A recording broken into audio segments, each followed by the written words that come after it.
Ready when you are. All righty. This hearing of the Subcommittee on Delivering on Government Efficiency will come to order. Welcome, everyone. Without objection, the chair may declare a recess at any time. I recognize myself for the purpose of making an opening statement. Good morning. I want to welcome everyone today to today's DOGE Subcommittee hearing on U.S. foreign aid. This hearing comes at an important time, a time where all of us are witnessing billions of dollars in taxpayer waste, fraud, and abuse being exposed across every agency of our federal government. It comes at a time where oversight of U.S. foreign aid has uncovered billions of dollars that have been weaponized in furtherance of globalist far-left ideologies. The American people want change. The American people voted for change. The American people have spoken that they no longer wish to be enslaved by the bureaucracy's agenda of undermining U.S. interest abroad. In 2023 alone, Americans privately donated over $557 billion of their own money. Corporations donated over $37 billion. Foundations donated over $103 billion. That is incredible of the American people. In 2023, nearly 76 million Americans, almost 30% of Americans, formally volunteered through an organization. Volunteered.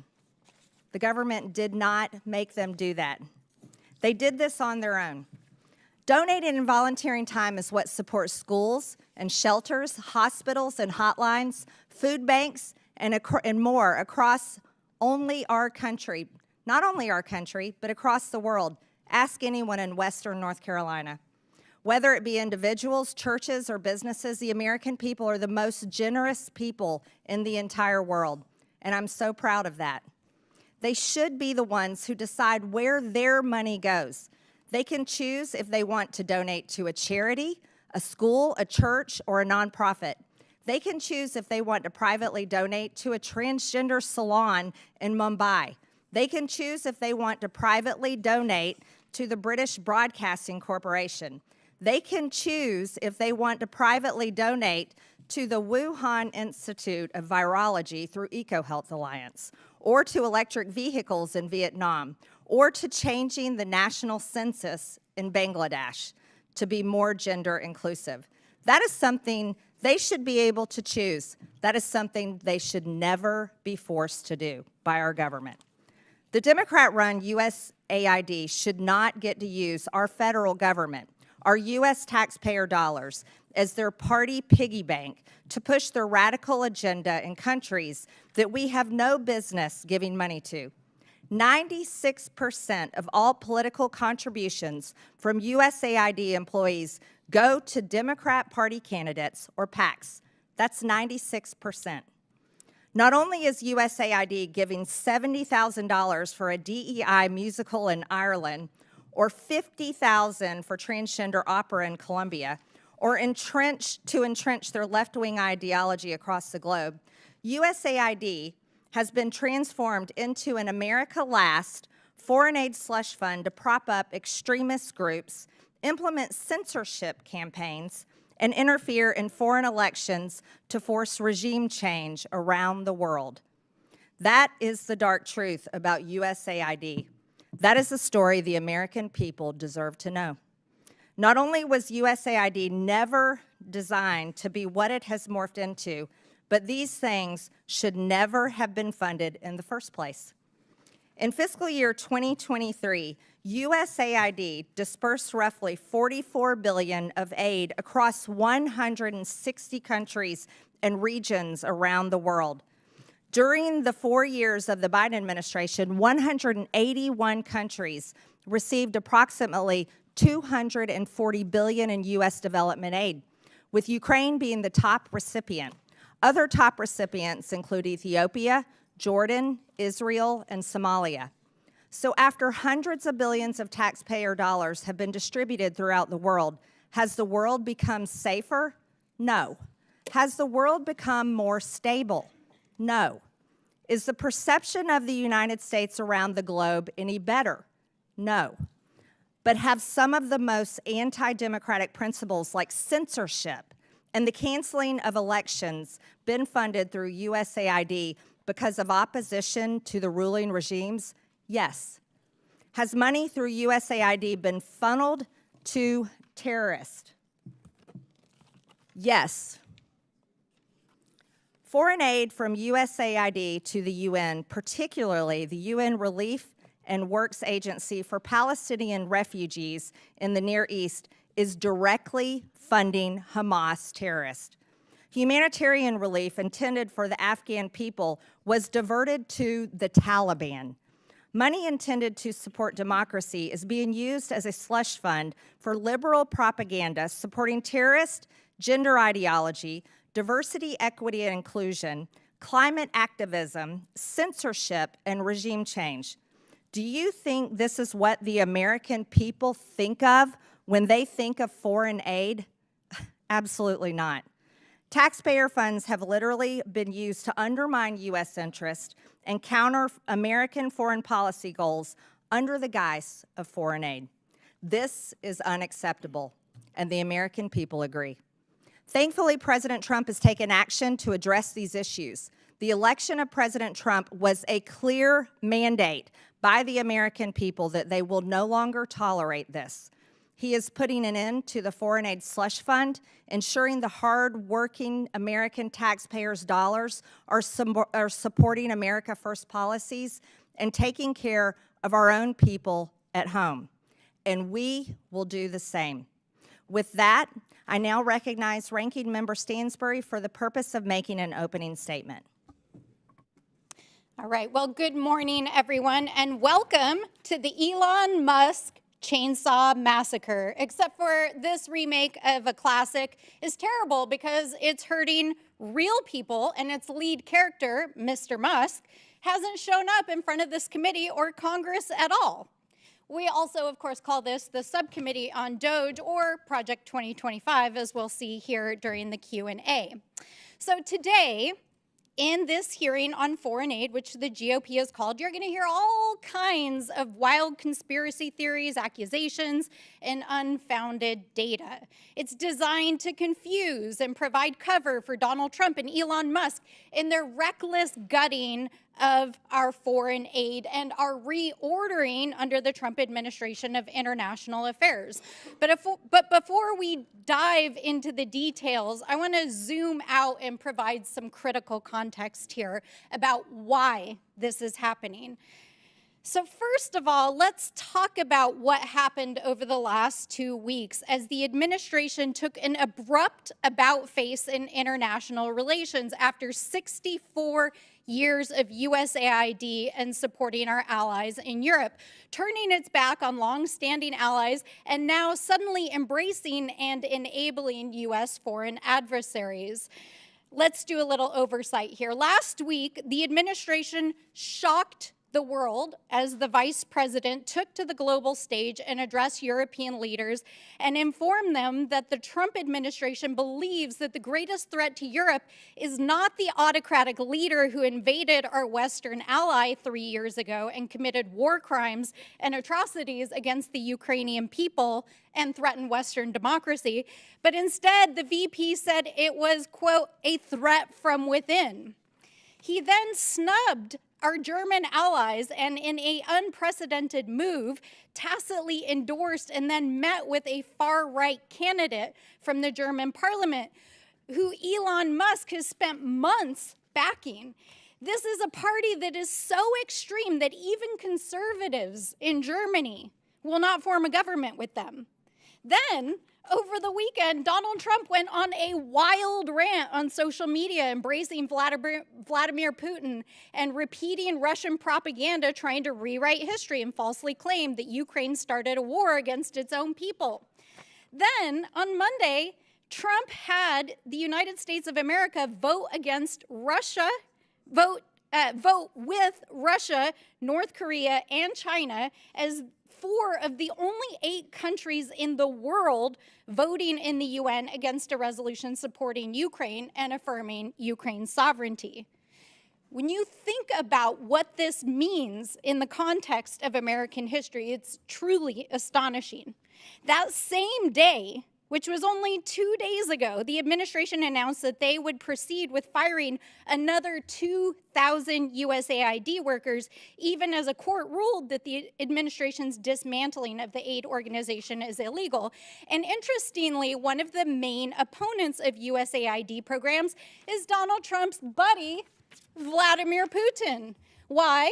Because among the programs that the U.S. was funding before the funding was frozen was aid to Ukraine, including safe houses on the front lines, a free and open press to help keep people informed what was happening in the war, not to mention refugee resettlement in the United States. USAID was also engaged in democracy building in Eastern Europe and the Balkans, especially with the fall of the USSR. Of course, Mr. Putin didn't like that either. And these investments have been totally decimated over the last several weeks.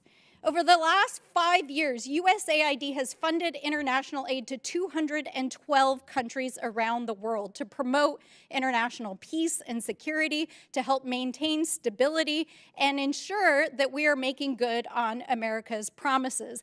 These investments are a fraction of the cost of weapons and defense, and the U.S. in the process is able to help promote national security, stop global pandemics, prevent hunger and mass migrations, and make the world and the United States a safer place. So when we hear conservative allies of Donald Trump repeat wild and unfounded claims about international aid, and we see a coordinated attack by conservative media, think tanks like those who are here today, members of Congress, the administration, we have to ask ourselves, what is really going on here, folks? Why the hell are they so hell-bent on dismantling an organization that has been so vital to American interests and Western democracy for so long? Over the last several days, they have fired thousands of federal employees. It really does make you wonder, doesn't it? And by the way, while they've been doing that, China has actually moved in already to places in South Asia that had their funding cut and is beginning to replace American diplomacy and aid in those places. So as we listen to this hearing today and hear from our witnesses, which I look forward to, I hope that we can get to the bottom of what is actually going on here today. And with that, I look forward to hearing the testimony. January 24th, Secretary of State Marco Rubio gave an order that came with a waiver for emergency food assistance, which was broadened even further several days later for life-saving services. Secretary Rubio has stated very clearly, we have a blanket waiver, and anybody who tells you they don't understand it, let me repeat it in very simple words. If it saves lives, if it's emergency life-saving aid, food, medicine, whatever, they have a waiver. I don't know how much clearer we can be, and if we're not applying it, then maybe we're not a very good organization, and maybe they shouldn't be getting any money at all. Additionally, in-kind food assistance purchased from U.S. farmers is continuing. I'm pleased to introduce our witnesses today. Max Primorac is a senior research fellow at the Heritage Foundation's Margaret Thatcher Center for Freedom. He has more than 30 years of international work experience, including as acting chief operating officer at USAID and as a USAID contractor. From 2018 to 2019, he was an administration envoy to Iraq, overseeing a $400 million genocide recovery initiative to facilitate returns of Christians and other persecuted religious minorities. Gregg is the executive director of Middle East Forum. He is a frequent commentator about Middle East affairs on both national and international news channels and studied national security and political communications at American University and Interdisciplinary Center in Herzliya. Tyler O'Neill is senior editor at The Daily Signal and author of The Wokedopus, The Dark Money Cabal Manipulating the Federal Government. He is a writer and commentator on federal policy and has appeared on both local and national news outlets. Finally, Noam Unger is the Director of Sustainable Development and Resilience Initiative at the Center for Strategic International Studies and a Senior Fellow with the Project on Prosperity and Development. He has served at both USAID and the U.S. Department of State. Again, I want to thank all of you for being here to testify today. Pursuant to Committee Rule 9G, the witnesses will please stand and raise their right hand.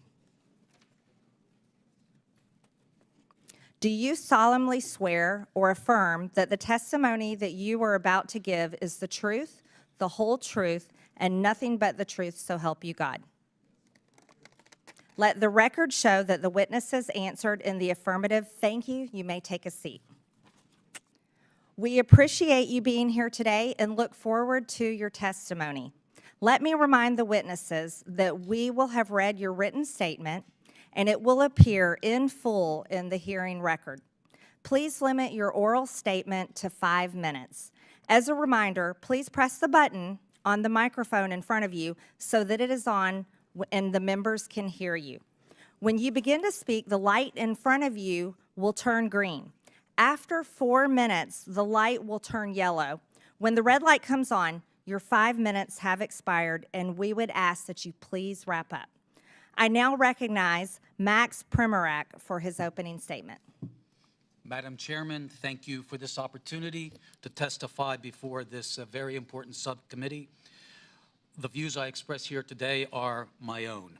Over the past few weeks, indeed, we have been treated to a daily litany of examples of waste, fraud, and abuse of taxpayer-funded foreign aid.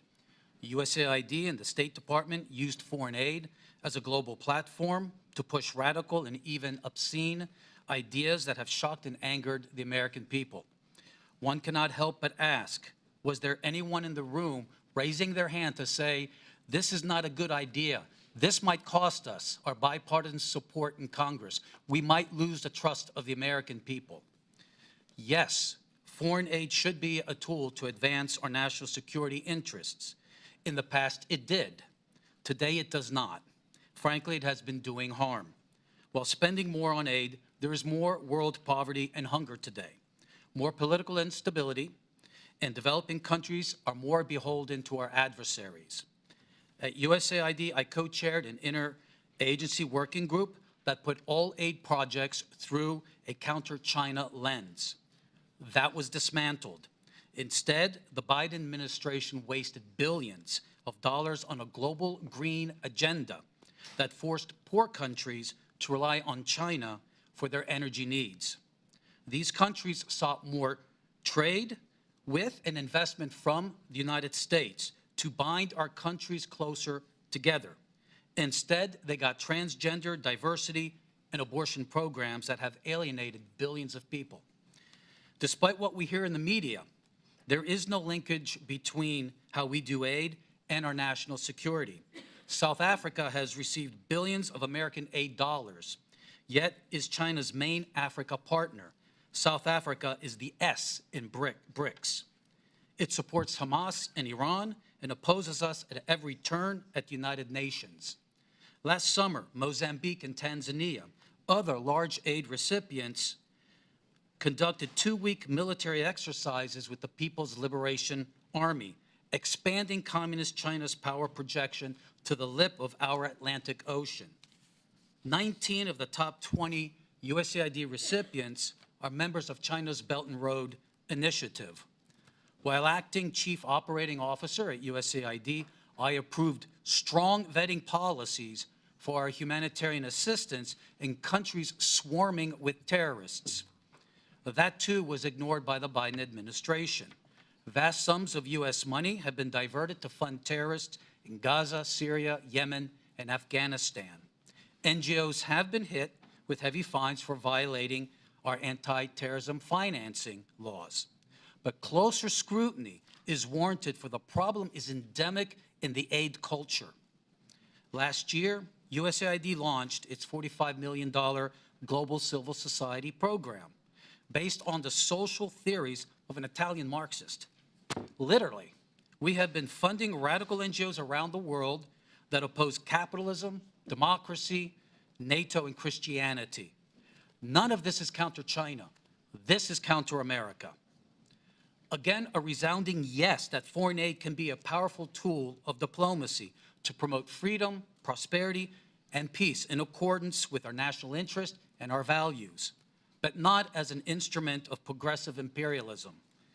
Regardless of which party controls the executive branch, aid officials must ensure that every single foreign aid program can pass the Middle America smell test on waste, fraud, and abuse. Aid decisions must always secure bipartisan support. There must be full transparency on who is being funded and what they're doing, not only for the members of Congress, but especially for the American people. The fiduciary failure of our aid officials over the past 4 years has done tremendous damage to foreign aid's credibility and America's standing in the world. Thank you, and I look forward to your questions.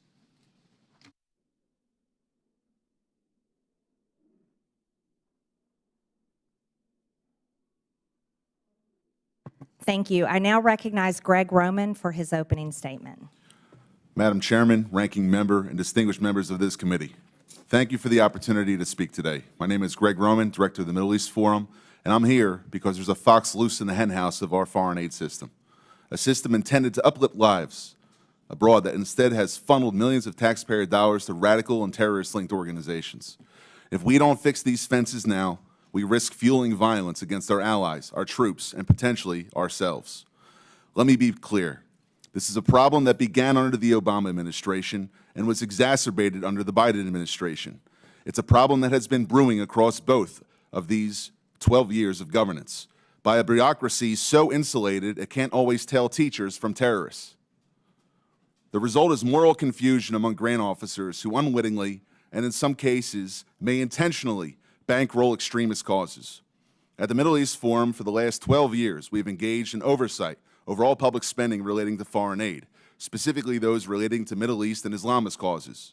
And we have identified over $122 million, which has ended up supporting radical organizations or even directly bankrolling organizations which are considered to be terrorists by the U.S. government. That's not pocket change. That's a jackpot for the wrong crowd. In terms of our specific findings, World Vision. Over the past 2 decades, this major evangelical NGO has received nearly $2 billion from USAID. But in 2014, World Vision facilitated a $125,000 grant to the Islamic Relief Agency, an entity linked to al-Qaeda. Even after a whistleblower raised red flags, USAID rammed through the funding, pressured by World Vision, Sudanese warlords, and even U.S. officials who lobbied to delist the terror organization. Helping Hand Relief and Development. In 2023, only 2 years ago, it received a $78,000 grant from USAID, despite openly working with the terrorists who orchestrated the 2008 Mumbai massacre in India. Worse, the offer and grant came after the USAID Inspector General launched an investigation into a prior grant to the same group. The Jamal Trust Bank in Lebanon. USAID dollars helped pad the pockets of this financial institution, later designated by the U.S. Treasury Department as a terror sponsor for sponsoring Hezbollah. This was no mere oversight. It points to a broken system that handed cash to a future terror financing entity. Some graphical evidence. Behind me, you'll see the Bayadar and Unlimited Friends Association, 2 groups in Gaza. Members of the Gazan charity Bayadar cozy up to senior members of the Hamas Politburo, like Abdul Salam Haniyeh, the son of slaughtered Hamas leader Ismail Haniyeh, credited as one of the planners of the October 7th attacks on Israel, which killed Israelis and American citizens. Meanwhile, UFA officials have called for their lands to be cleansed from the so-called, quote, impurity of the Jews. You'll see behind me 4 images which don't just show members of Bayadar and UFA associating with members of Hamas, but also USAID officials, employees of the U.S. government, receiving awards because of their cooperation with these 2 Hamas-linked entities. You even have a Facebook post from a few years ago, which is the USAID office in Jerusalem celebrating their relationship with a Hamas entity. I can't find anything more disgusting. And as the ranking member said, we're looking for evidence. This is not a conspiracy. This is a U.S. government communication. Lastly, masking the money trail. Billions of dollars in USAID grants are lumped under miscellaneous foreign awardees, making it impossible for Congress, the media, or the public to track who's really getting the funds. According to public testimony in another hearing in this Congress, a portion of this money has ended up in the hands of al-Qaeda affiliates in Syria. How does this happen? The oversight conducted by USAID is as weak as a house of cards in a windstorm, like handing out cash in a dark alley and hoping it doesn't buy trouble. USAID's vetting system is archaic, relying heavily on self-reported data with no real-time checks or teeth. Primary grantees are entrusted to vet their own subcontractors, even when those grantees themselves might sympathize with radical causes. In places like Gaza or Sudan, groups with blatant extremist affiliations slip through because the so-called gatekeepers have no incentive or even an ideological desire to shut them out. This isn't a glitch. It's a feature of a broken system. And here's the kicker. It's a problem caused by bureaucrats now threatening American interests at home and abroad. It's not just about fraud, waste, and abuse. This is a threat to American national security and potentially criminal, and this committee should take action to ensure that the Department of Justice acts on it and does everything in Congress's power to not just investigate, but refer criminal actions to the proper authorities. Thank you. Thank you, Mr. Roman. I now recognize Tyler O'Neill for his opening statement. Chairwoman Green, members of the subcommittee, the last few weeks have featured revelation after revelation of how our tax dollars have been spent propping up radical left-wing causes across the world. Yet what struck me about the abuse of foreign aid has been the connections with leftist activists here at home.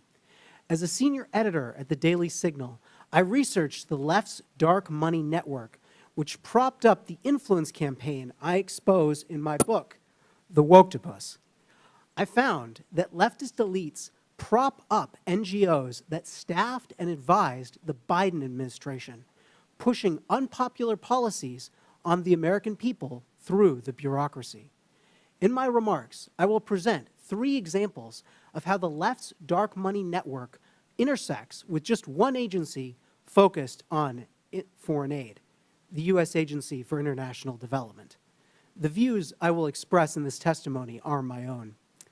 The left's dark money network features George Soros and his Open Society Foundations, the Tides Foundation, and the network of nonprofits established by Arabella Advisors. Right here. These groups, which you can see on this chart, funnel cash to DEI, transgender, and climate alarmist causes, divisive issues that the Biden administration prioritized over addressing the concrete needs of the American people. The left's dark money network has deep ties to USAID, which has rightly received renewed scrutiny under DOGE and after Elon Musk shined a light on it. While the Open Society Foundations has stated that it does not receive funds from USAID or direct USAID's spending, the Soros-founded nonprofit has a long history with USAID. In 2001, the Soros Foundations Network, which became Open Society, listed USAID among its donor partners. Open Society and USAID have jointly funded the Organized Crime and Corruption Reporting Project, a news outlet that attacked conservatives for, you guessed it, criticizing Soros. Open Society and USAID also jointly fund the East-West Management Institute. Among other things, the institute launched court changes in Albania that critics allege resulted in the prosecution of Albanian opposition leader Sali Berisha, silencing the opponent of the country's socialist prime minister. Open Society has hired at least 5 former USAID staff, including at least 1 high-level official who worked at USAID providing services amid political transitions in foreign countries. Former USAID Administrator Samantha Power met at least twice with Open Society leaders. USAID has directly funded a different organization in the left's dark money network, the Tides Center. The agency has awarded more than $27 million in grants to the center. You'll find the Tides Foundation right here. The Tide Center has funded many of the leftist groups that influence the Biden administration, and it also operates its own in-house nonprofit called Palestine Legal, which represents anti-Israel rioters in court and gives them legal advice. Former USAID staff have also gone on to work for Arabella Advisors, which is a for-profit company that set up pass-through nonprofits. These groups allow donors to support specific projects without being associated with these projects.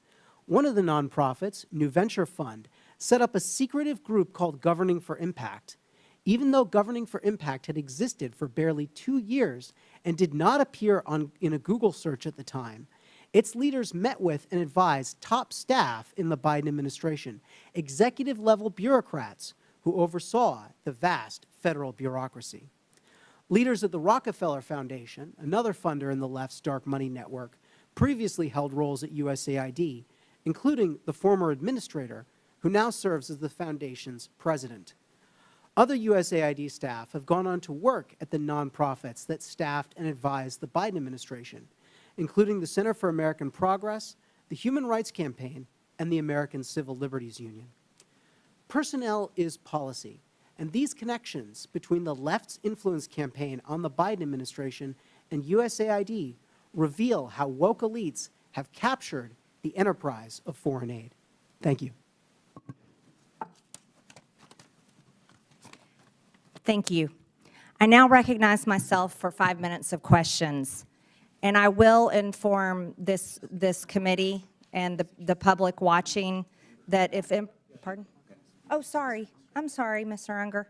Apologize. I didn't mean to skip over you. I now recognize Mr. Unger for 5 minutes. Madam Chair, Ranking Member Stansbury, distinguished members of the subcommittee, I am honored to share my views with you. They are my own and not those of my current or former employers. I have served at USAID and the State Department in multiple roles and in non-governmental positions focused on U.S. foreign aid reform and global development. My government service took place during the administrations of Presidents George W. Bush, Barack Obama, and Donald Trump. Every U.S. administration since World War II has wanted to shape foreign aid in line with its goals, but strangling the system into extinction is akin to unilaterally disarming at a time of mounting geopolitical competition for partnerships globally. Throwing away our toolbox does not make us safer or well-positioned to influence the world. Our set of foreign aid tools reflects enlightened self-interest. With it, the U.S. countered communism and enhanced the education, farming productivity, and health of people around the world while also saving lives. Our international AIDS and malaria programs have collectively saved more than 35 million lives over the past couple decades.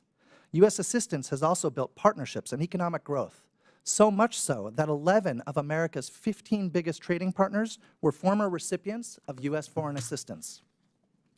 We are now in a period of renewed geostrategic competition. China has been vying with the U.S. for partnerships across the global south, inking deals where it can. China can and will fill soft power voids left by the U.S. Other potential threats to our security are also connected to developing countries and fragile states. From the potential resurgence of ISIS in the Middle East to the spreading influence of Islamist militants and Russian mercenaries across the Sahel.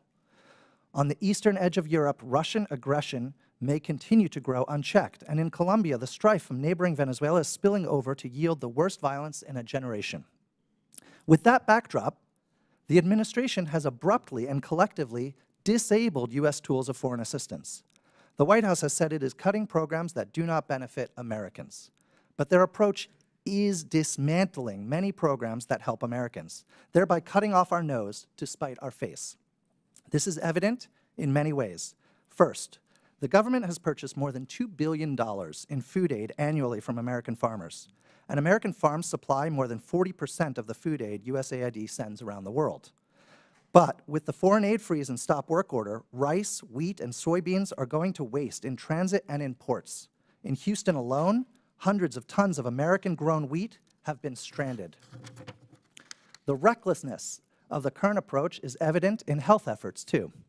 We need our foreign aid to prevent outbreaks of infectious diseases from spreading before reaching our shores. But U.S.-funded early detection and treatment for deadly diseases like Ebola have sputtered to a standstill. Even where very few waivers have been issued for some life-saving assistance, reports from implementers indicate that few, if any, programs have actually resumed due to payment systems not functioning and USAID staff layoffs. It is also counterproductive to eviscerate programs focused on other transnational concerns, ranging from conflict and corruption to migration and the trafficking of people and drugs. This unserious review process is additionally causing our government to be tied up in court cases that may drag on for years and prove costly in connection to broken contracts and potential violations of law. These losses are unnecessary, even if, or perhaps especially if, you believe, like I do, in the need for reforms. It is critically important to be able to differentiate between waste and congressionally appropriated projects that may reflect different policy priorities. Waste is the food rotting in ports. It's the purchased medicines that cannot be distributed. It is the cutting of programs and firing of people that then in turn prevents this administration from being able to meet its own foreign policy goals. Going forward, government will need an oversight approach to programming that includes the following. 1, a congressional notification and review process so committees can pause or halt projects. 2, implementing partners should undergo audits and submit detailed plans and quarterly expenditure reports. 3, in highly insecure contexts, there should be a vetting of key program staff against classified counterterror databases before U.S. dollars are spent. And 4, an inspector general should be empowered to conduct investigations and other activities to help identify, prevent, and punish any proven misuse of taxpayer funding. The issue before you today is that these elements are precisely the safeguards that have already been in place at USAID. But the staffing to carry it out has just been gutted. By destroying this system of oversight, the administration has done more damage to effective programming than any specific project failures critics of foreign aid may choose to highlight. We should all care about foreign aid. We should care enough to make it better, not kill it. Congress has a role to play. Thank you. Thank you, witnesses, for your testimony. Again, Mr. Unger, I apologize. We can also confirm the World Program posted that the recent pause concerning in-kind food assistance to WFP has been rescinded. This allows for resumption of food purchases and deliveries Madam Chair? existing USAID. Madam Chair, are we going member to member, or do you get to make a speech in between each witness? If you're going to offer evidence or you're testimony, you're not you should recognized. be in the clock. You're not recognized. It's Sure I my am. time. Sure I am. I now recognize myself for 5 minutes of questions. And this committee, based on this hearing and witness testimonies, will consider recommending investigations and criminal referrals. When Joe Biden was president, his son Hunter was on the board of a Ukrainian energy company called Burisma. The prosecutor general of Ukraine at the time, Viktor Shokin, was investigating Burisma for corruption. Biden threatened, and it's on video, to withhold $1 billion of USAID grant to Ukraine if Shokin wasn't fired. Mr. Primorac, is USAID supposed to be used as leverage by a president to protect his son? No, we call that corruption. Mr. Primorac, in your estimation, roughly what percentage of USAID funding is doled out to bad actors or to efforts that don't have the best interests of Americans in mind? I think what troubles me most is learning, I believe last year, following the hard work of the House Foreign Affairs Committee and Senator Joni Ernst, that USAID has been paying out over 50% to overhead charges. The Office of Inspector General of USAID criticized the agency for not knowing the overhead charges being handed out to all of these actors for $142 billion of disbursements. That is extremely troubling. Yes. Mr. Primorac, Samantha Power, Biden's USAID administrator, openly spoke about her agency's efforts to promote democracy around the world. In your estimation, Mr. Primorac, is that what she was doing? If not, what was USAID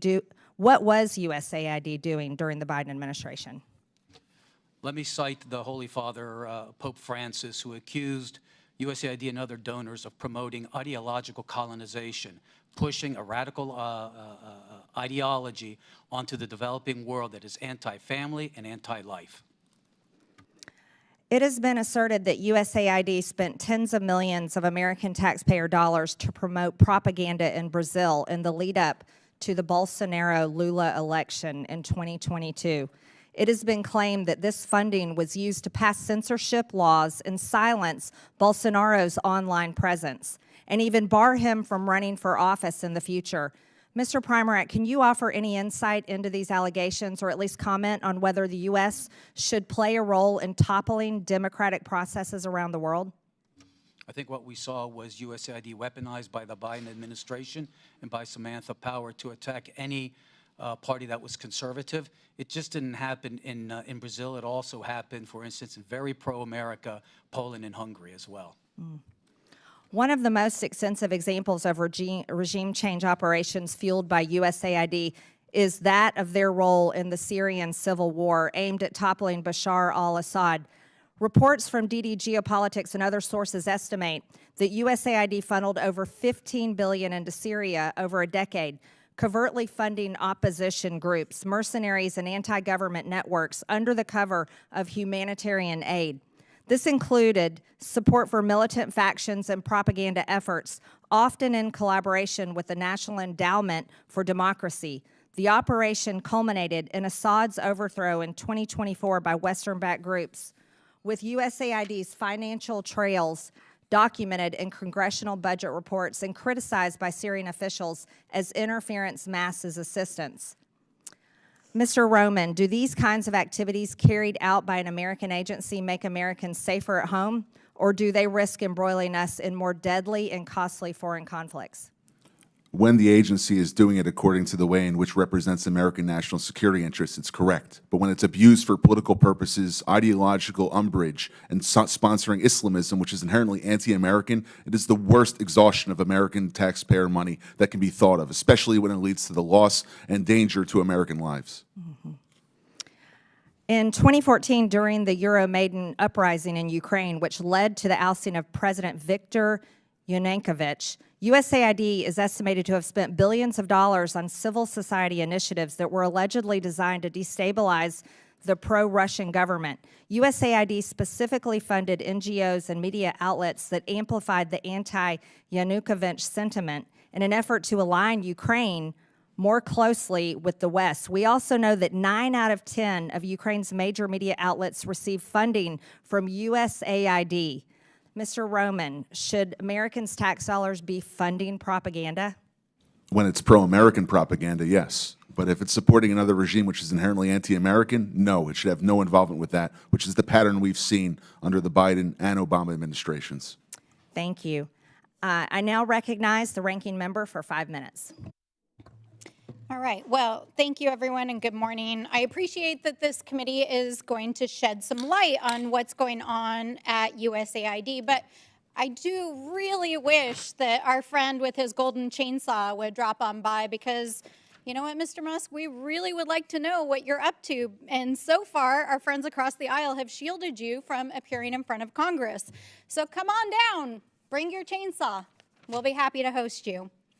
Let's dive into some of our questions with the witnesses here. Mr. Primorac, I appreciate your federal service. Thank you for serving as a Fed. I hope that you do not share some of the same sentiments we've heard here in Congress over the last several days, that our federal workers are somehow enemies of the state, but in fact are selfless, dedicated individuals who serve our federal government and dedicate their life to this work. And I understand that you were the author of the USAID chapter, Project 2025. Is that correct? Yes, that is correct. And I was intrigued to read it last night because there was a number of things that I agreed with, both in your testimony and in the chapter. In fact, some of the things that I agreed about are that U.S. foreign aid is a powerful tool, that it should align with national security interests, that we should not be empowering foreign adversaries. And I, too, am also deeply concerned about autocratic regimes like our adversaries in China, who are aggressively investing in soft power at at the expense of the United States. And I also agree strongly with all the witnesses that we need reforms to our foreign aid, that we need more oversight, vetting, auditing, and inspection of what is going on. However, and I recognize that, Mr. Primorac, you didn't really touch on this in your oral testimony here today. I was surprised that in Project 2025 and some of your other statements that one of the primary areas that you really have disagreed with the foreign aid that has happened under other administrations is in the areas specifically of climate change, LGBTQ rights issues, and promoting diversity and DEI. Is that correct? Yes. Yes.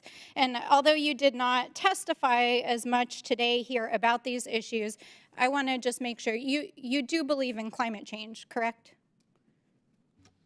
Climate change, sure.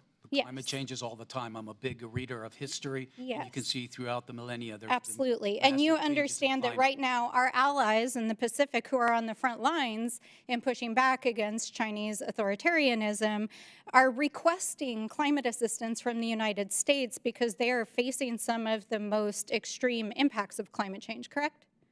According to USAID Just document, a yes or no, sir. You there's been a understand drop that of about our 99% Pacific allies, right? of people killed by climate change, 99% drop. Sir, the So it's not question is, radicalism, do it's good you infrastructure. understand that our Pacific allies, who we have defense agreements and compacts with, are asking the United States for climate assistance as for the exchange to provide a place for the United States, for example, to push back against Chinese authoritarianism? You understand that, correct? Yes, under Trump, Yes. we were Okay, helping so those that is islands. why we are involved in providing financial assistance and foreign aid around climate change, in addition to the fact that it is a global threat. Now, I understand that you also, and I'm not even going to use the language here because I very much disagree with it, but I just want to ask, you agree that LGBTQ people exist and have human rights, right? Absolutely, we were doing that under Trump 1. And you also agree that our governments and our institutions should look like and reflect the people that they represent, especially overseas? It's part of being able to actually engage with foreign governments, correct? If we want to do counter China, there's nothing more that has I'm alienated asking billions you a of very people than pushing straightforward an question. ideology that they resent. Okay. Well, I see that you're not interested in engaging in the conversation. And while we can agree to disagree, I'll take this as a difference in values, maybe worldview.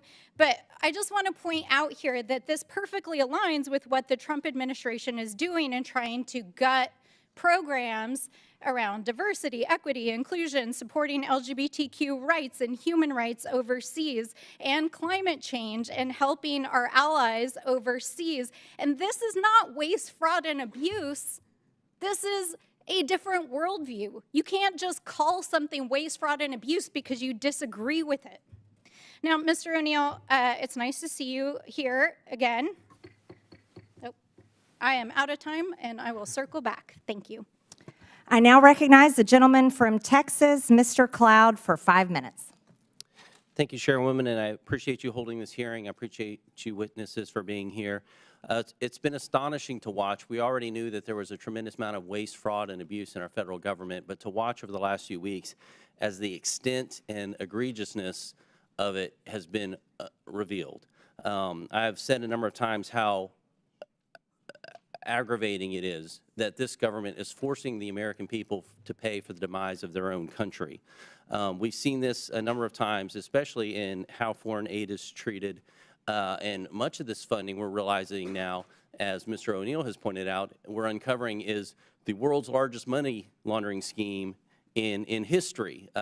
And so I would like to think that if these kind of things were put to a vote, that our friends on the left wouldn't vote to support a pickle maker in the Ukraine, or to have transgender operas in other countries, or to send people to Paris Fashion Week and the like. I would like to think if that was a vote, that would also get a no vote on the other side of the aisle, that this is stuff that is not necessarily, the taxpayer dollars shouldn't be funding. but you got to wonder about the vitriol you see when these things come uncovered to protect these things. Now, definitely the border trafficking institution that was set up, the complete industry, the censorship apparatus, those are examples where we really saw that these taxpayer dollar funds were going to these NGOs that were purely leftist organizations that were turning out voters and getting all this, basically being a campaign front at taxpayer expense. And so you got to wonder how this is happening, because this is not in the legislation. There's no line item in a legislation that has these sort of things in it. So, Mr. Primorac, I'd like to ask you, where are these decisions being made? Who's making the decisions about where these dollars go? This is a combination of cooperation between the Congress and the White House. I can tell you that during my tenure at USAID, everything that we did had strong bipartisan support. Unfortunately, when President Biden came in— But it's someone in an agency somewhere, is that right, making the decision at a how's that decision made? Who's making that decision? Like, That is before the check goes out, who's pushing the button that says send this check? It starts with the administrator, goes down to the bureau level and the office level. But in the end, contract officers have to make sure at the Office of Acquisition Procurement that these are following U.S. laws and the policies of the president. Contract officers. Now, are these people elected? We hear a lot about elected officials making these, certain decisions with There's no one at USAID that is elected. So, yeah, so the people sending the money are not elected officials. Okay, just wanted to clarify that. One of the issues we've had is trying to track this dollars once it goes out to bring accountability to it. And there is no connection that we've been able to find to an employee ID number, for example, connected to where the grant money is going out or the contract money is going out. We're working on legislation to fix that. But one of the things that's really disturbing is the fact that some of the money that's going out doesn't even have a name of where it's going out. You talked about that, Mr. Roman. Could you speak to that for a second? It's to the tune of billions of dollars. Correct. Miscellaneous foreign awardees. The issue with it is that while the individual grantees have to apply for a vetting process that USAID conducts in terms of a government review, including with counterterrorism databases, there's a self-certification process by their sub-grantees. It's as if though you hire a contractor in your house to redo your living room, and he hires a bunch of robbers to take everything out, and you're left with the spades on the wall rather than having a fully renovated room itself. And so some of these dollars have been going to support terrorist organizations. Right. Taxpayer dollars going to support. Now, what would happen if we found a business that was funneling money to the Taliban? They would be indicted, they would be charged, go before trial, and go to jail for a 20-year sentence for money laundering or for material support for terrorism. So this is one of those cases where it's only legal if the government's doing it? Right. In the opening chairman's remarks, she was saying that this is about fraud, waste, and abuse, and if it was anyone else, it's as if though a private citizen can't do this, but if a U.S. government agency or bureaucrat wants to give money to a terror organization, it's okay. Yeah, I find that atrocious. I think the American people do too. Mr. Primorac, I want to touch on one thing because I've talked to ambassadors across the world, and you hear this. We'd like to align ourselves with the United States. We don't want to align ourselves with China, but when we're talking to China, they're talking roads, bridges, infrastructure, those kind of things. Things we traditionally know as soft power, but right now when they're talking to the United States, what they've gotten from our State Department over the last few years is social re-engineering. Many of them have come to say, our nation espouses Judeo-Christian values. They don't. And even as I talk to pastors across our country who are working to send millions into missionaries, their eyes in Christian universities to understand the fact that our State Department is actually sending billions to counteract those ideals. Could you speak to that? You can quickly answer, and we have to move on. I've spoken to many foreign African officials, for example. When they're meeting with Mr. Blinken, they were ready to talk counter-genocide. Instead, they got to social re-engineering. Okay. I now recognize the gentleman from Massachusetts, Mr. Lynch, for 5 minutes. Thank you, Madam Chair. First of all, I want to thank the witnesses for helping the committee with its work. I've been here a while, so I was here actually when President George W. Bush was confronted with wars in both Iraq and Afghanistan. And in the midst of that, members of this committee, I was in the lead because I was chair of the National Security Subcommittee. We went to Iraq and Afghanistan, and we vetted some of the billions of dollars that the President spent over there. Some of it was wisely spent in the best interest of protecting our sons and daughters in uniform. Others purely wasted that I think fell into the hands of our enemies. I think that has been true of every administration that has tried as they might to strengthen America's national security by investments abroad. I do want to say that what troubles me greatly is that now we have a cessation of all foreign aid, and just take Ukraine for example. I know it's been $174 billion in aid from the U.S. to Ukraine. It's important to note that that $174 billion, most of it was spent here in the United States, and paying defense workers and defense contractors and putting Americans to work. 90% of that on the defense side. And then when you look at the grain shipments that we have made, not only to Ukraine but to others, because obviously their agricultural systems are inoperable right now, those are American farmers. And Madam Chair, I would like to ask for unanimous consent just to submit this article from the Associated Press entitled "The USAID Shutdown is Upending the Livelihoods of Farmers and Other Americans." Without objection. Thank you, Madam Chair. So, and what also troubles me is that now we have a president saying that Ukraine started the war. And, Mr. Noam, you're a really smart guy. You're up on this stuff. You pay attention. Do you seriously believe that that Zelensky invaded Russia? Okay. No, sir. Okay. I'm just happy to hear say that. I expected that, but look, members on this committee, some are new, so some weren't there, but we all sat in classified briefings for months where our defense and intelligence personnel would brief us and say, okay, this week Vladimir Putin is moving his armored divisions from Vladivostok in eastern Russia 4,000 miles and positioning them in front of the Ukraine border, anticipating an invasion. And then, afterwards, after the invasion, actually 2020, I think it was, Putin took credit, said, I ordered the special operation against Ukraine.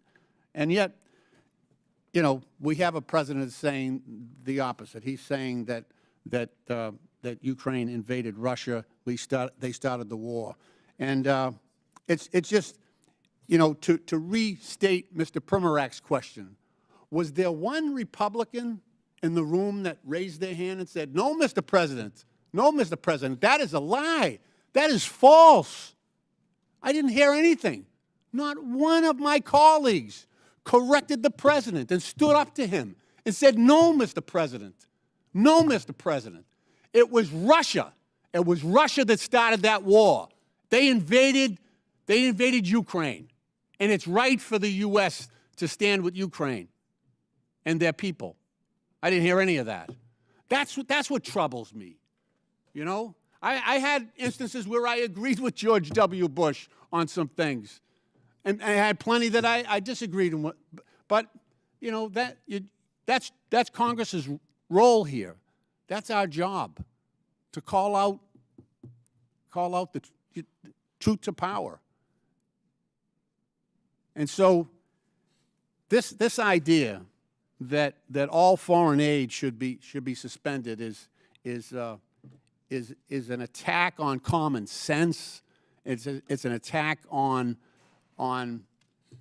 American national security for this country, and we should be more careful. I agree. Let's look at the areas where we're spending foreign aid in an area and in a way that is good for U.S. national security, and let's get rid of the stuff, some of it you've already pointed out, that is not in our central interest. That's a good process that I would like to engage in. Thank you, Madam Chair. I yield back. I now recognize the gentleman from South Carolina, Mr. Timmons, for 5 minutes. Thank you, Madam Chair. My colleagues across the aisle are quick to judge the actions of this president in the early days of his administration. But I didn't hear any loud voices from across the aisle when President Biden, who was clearly experiencing severe cognitive decline, ran this country. I don't even know who was running the country. I don't know who was making the decisions. I don't know how those decisions were being formed and who was signing the executive orders he was engaging in. So it's just very rich that I'm hearing all of these concerns about President Trump's efforts to negotiate peace in Ukraine and the manner in which he's going about it. And I hate it, but I think I have to set the record straight, because President Trump and his team went to Munich to the security conference just weeks ago, and they were engaged in diplomacy. They were trying to create an opportunity for the United States to have a financial and economic interest in the future of Ukraine. And that was through a minerals deal. The U.S. has a strategic interest in having a long-term supply chain for rare earth minerals. And so President Trump said, we can get on board with this. Let's do this. It might not be the NATO membership that they want, but it's a close second. And so your concern is related to those conversations, because Zelensky originally said, yes, let's do it. That sounds like a good deal. And then within 24 hours, he backtracked. He did a 180. And he actually started disparaging President Trump. And he was disparaging the administration. So, yeah, President Trump said some things and tried to create pressure to then bring Zelensky back to the table. Whoa, guess what? Guess who's on the way to Washington to sign the minerals deal? So I get it that my colleagues across the aisle want to throw stones at everything that President Trump does. My favorite was when President Trump was engaging with Canada and Mexico, and the Democrats didn't even have time to throw stones at his attempt to bring them to the table to secure their side of the border, because it only took them 4 or 5 hours to come to the table. The articles hadn't even gone to print yet. So, look, President Trump is going to negotiate peace in Ukraine. He's going to bring all of our hostages home in Gaza, and he has deserved the leeway. Now to the issue at hand, USAID. 77 million people voted for President Trump because we are out of balance. The Biden administration, whoever was running the show, engaged in ridiculous policies that the American people disagree with, whether it's with DEI or trans policies, whatever it is. We're turning the page, and we're not going to abdicate our leadership in the global community. We're going to hit reset, because we are so out of balance that all we can do is go to zero and then build back. Because we're not going to spend $2 million on sex changes in Guatemala or $32,000 for a transgender comic book in Peru. These are ridiculous policies that the American people have overwhelmingly said they do not want. So, Mr. Roman, to the issue at hand. How do we make sure when we get our foreign aid back running that we don't give money to terrorists? That's a great question. So there's 4 recommendations that I would offer. The first is no more miscellaneous listings, as we had heard from the gentleman before. We have to use public vetting processes that require complete transparency, encourage independent audits, and mandate Can we go strict back screening. to that? Why did we not have transparency before? I have, for the last 18 months, been trying to get information about a grant made to what we believe is a Hamas affiliate, and the Freedom of Information Act Department, or the Freedom of Information Officer at USAID, has stonewalled me for the last year and a half. And this goes back all the way to 2015. It's as if bureaucrats think they know better. Bureaucrats think they know better. Guess what? We're going to create transparency across all of government. And that is what President Trump is doing through Elon Musk. Elon Musk has been asked by the president to serve. And he is going to bring transparency, not just to USAID, to every single nook and cranny of the government, because that is what the American people want. And it's 2025. We have the ability to do that. Mr. Roman, continue. What else can we do to make sure? I'll go quick. I know we're limited. Stronger accountability mechanisms, clawback provisions, stiff penalties for misuse, criminal investigations if you go towards the terrorism financing. The State Department, under Secretary Rubio's review, must have a roadmap for better oversight. And lastly, the legislature must give teeth to its funding bills. We have to be able to have robust penalties, transparency mandates, and real-time oversight tools, rather than waiting 3 years to get reports from contractors when they've already committed the violation past the statute of limitations. I'm out of time. We all know sunlight is the best disinfectant, and that's the path forward. With that, Madam Chair, I yield back. Thank you. A member of the public audience made an obscene gesture. It was caught on camera to a member of Congress. I would like to remind everyone in the hearing room to follow the rules of decorum. Capitol Police will now remove the offender, and I expect members of the audience to maintain decorum. We'll take a pause for a brief moment.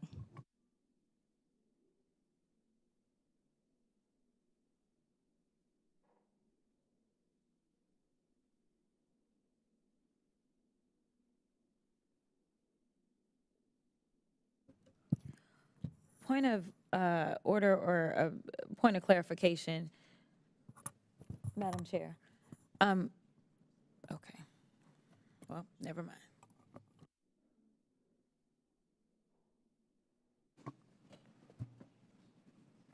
Do you have a parliamentary inquiry? Nope. Okay. I'm okay now. Okay. I now recognize the gentleman from California, Mr. Garcia, for 5 minutes. Okay, well, thank you to our ranking member, our chairwoman, and I want to thank our witnesses for also for being here today. Thank you all for joining us. So this is obviously our second hearing on DOGE, and certainly as Elon Musk and Donald Trump work together to destroy our federal agencies. Now, a lot has happened in just the last few weeks since DOGE has been off raiding the federal agencies that we care so much about. We know that FAA staff have been fired, making our airspace less safe. Veterans Affairs staff have been fired, risking services for our vets. Food safety and health staff have been fired as we face a bird flu pandemic. And all of our agencies have been thrown into chaos by Elon Musk's emails demanding, of course, that federal workers respond to what they're doing in the last week, which he's now had to, of course, retract. Now, we're here today to discuss Elon's attack on foreign aid, which has been severe. And I want to also bring, again, this is a pic of co-president Elon Musk, who, of course, is leading DOGE. And I brought this pic, of course, to our last hearing. And I know some folks were upset by it. But just to be clear, we know that Elon Musk is dangerous, he's incompetent, he's chaotic, and he's killing programs that we rely on. We know that he's helping to push through massive cuts to Medicaid that could rip health care away from millions. He's pushing tax cuts that will benefit him and his billionaire friends. And he is causing real harm to federal workers. Now, some of Mr. Musk's most damaging actions have actually been towards USAID, which we're discussing today. Over 14,000 adults and 1,500 infants have now been estimated to have possibly died because of the Trump administration's attack on AIDS treatment programs that are actually ongoing, as we know.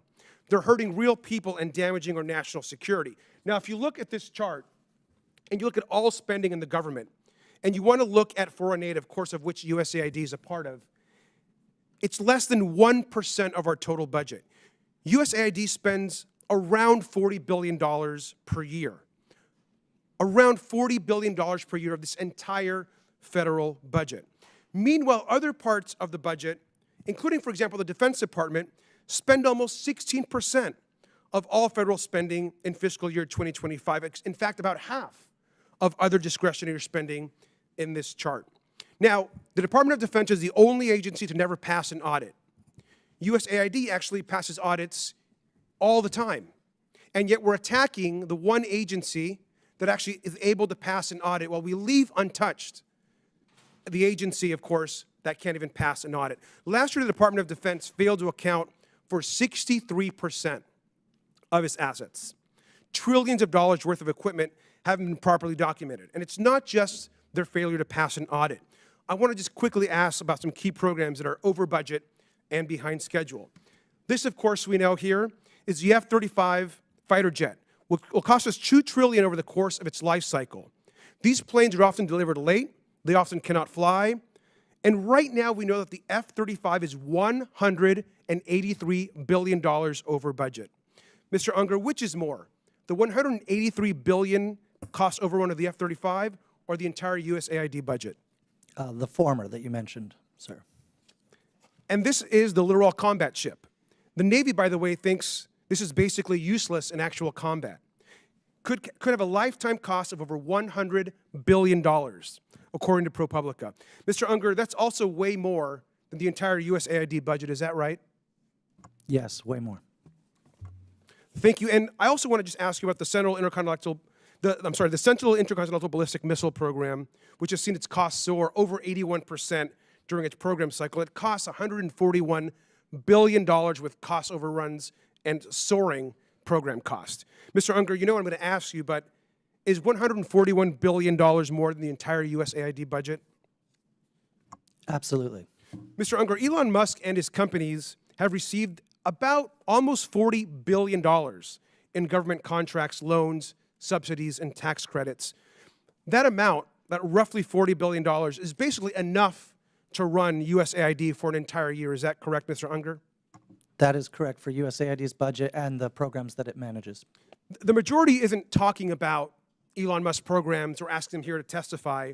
They're attacking USAID and are supporting a billionaire who gets richer every single day. We got to push back every single time, and with that, I yield back. I now recognize the gentleman from Tennessee, Mr. Burchett, for 5 minutes. Thank you, Chair Lady. Mr. Roman, are you aware that we are sending $40 million a week to the Taliban? Yes, sir. Can you name other instances of foreign aid going to terrorist organizations? We have assisted al-Shabaab in Somalia. There's been instances of the Khamsi network in Sudan, Hamas, Islamic Jihad, Hezbollah, Kata'iba Hezbollah, Hayat Tahrir al-Shams in Syria. Dozens of terror organizations have received indirect assistance from U.S. foreign aid. Could you elaborate a little bit on the mechanisms in place that are to stop foreign aid from going to terrorist groups, and why are they not working if we have any in place? Sure. And I would note that these are, you notice, these are terrorist weaponry. You see some AKs, SKSs, some snipers, some clips, some clip carriers, probably made in China, and I believe these are small landmines here beside right there. Let's use Gaza as our case study. $2.1 billion in American taxpayers' money to Gaza since October 7th when Hamas invaded southern Israel. USAID money was going in terms of an emergency use authorization to try to go to parties that USAID formerly had a relationship with in the Gaza Strip. They had to have been vetted by OFAC. They should have been vetted against the special designated terror list from the State Department and from other Treasury organizations. Waivers were granted because they said that there was an emergency use to have that money come in to Gaza, thereby jettisoning the usual typical screening procedures. As a result, 90% of aid that was going from the United States by way of its agents in Gaza ended up in Hamas-controlled areas. And this is ridiculous. Essentially, what the U.S. assistance to Gaza did was underwrite the ability for Hamas to survive until the ceasefire was just passed a few weeks ago. There was no strategic thought for it, and there was no screening. Seems like the emergency might have been armed terrorists to kill civilians. Would that be accurate? That's accurate, and even more than that, Samantha Powers, the administrator for USAID, was intent on having Israel not be able to defend itself. To not be able to defend it. Correct. Mr. Primorac, is that correct? How do you say that? Primorac? I got Burchett, man. Nobody gets mine right, so don't worry about it. What is it, Primorac? Perfect. All right, thanks, brother. How did terrorists exploit our foreign aid loopholes? Well, we have a lot of our international. Can you pull your mic up? I'm sorry. Can you hear me? Yes, sir. You have international NGOs and UN agencies actively lobby here in Washington, D.C. against vetting policies that would prevent it. I was the senior vetting officer at USAID, and what Hold on we a second. Did you say United Nations is doing this? The UN? Sure, everybody who's getting money lobbies here. That they're lobbying against us. I'm sorry, Mr. Roman, you're... There's actually someone who used to work for one of those lobbies, the largest NGO lobby, Interaction. One of our co-witnesses here worked for them from 2018 to 2023. USAID effectively self-funds its own external private lobby that then goes back to Congress and asks for more money for USAID. So the taxpayers fund this lobbyist who's working against American interests. Correct. And possibly killing our allies and possibly Americans. They bring together groups in Washington that overseas work with groups that kill Americans. Yeah, I don't need a flow chart to show that. I appreciate it. Do you think USAID programs have been aligned with the national security interests of the U.S.? No, they have not. They have actually helped China. Mr. Roman? No. Okay. How do these programs compromise our national security, Mr. Primorac? They actually push China. They actually push much of the world towards China on the green energy agenda. They push people, ordinary people, billions of people towards China because of the resentment caused by our social reengineering. Are we being lobbied by these pro-communist China groups currently? Well, a lot of these countries don't even have to lobby because they get the money anyway, like South Africa. Yeah, and in fact, these lobbyists have come to the House and have tried to kill legislation like H.R. 160, which was meant to increase transparency in USAID's funding of overseas organizations. Is that a current piece of legislation? That's from the last session. And give me that number again. H.R. 160. And what does it do? It was meant to give U.S. lawmakers the ability to have higher transparency in terror financing investigations aimed at scrutinizing extremist groups. Mr. Primorac?